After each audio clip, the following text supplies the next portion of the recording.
ఇండివిజువల్గా రాకూడదు అన్నాడంట.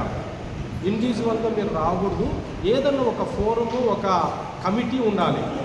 అట్లా రిప్రజెంటేషన్ ఇస్తే నేను ఆ బేస్ మీద లెటర్ మీద నేను సుప్రీంకోర్టుకు పంపిస్తాను అని అన్నాడు ఇప్పుడు ప్రజెంట్ ఉన్న చీఫ్ జస్టిస్.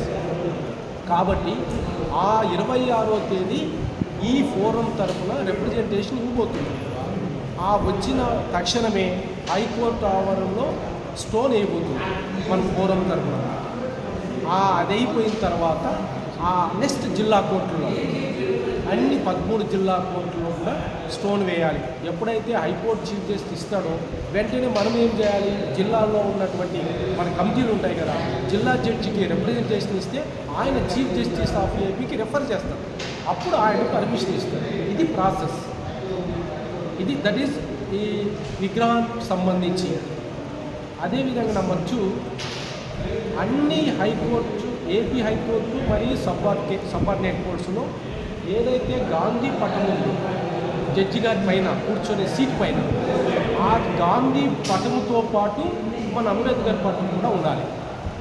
యాక్సెప్ట్ చేస్తాడు, దానికి నో డౌట్ అన్న. ఇది కొన్ని రాష్ట్రాల్లో ఉందట, మన రాష్ట్రంలో లేదు.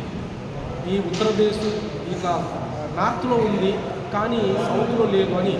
కాబట్టి దాన్ని మన ఏపీ నుంచే స్టార్ట్ చేయబోతుంది.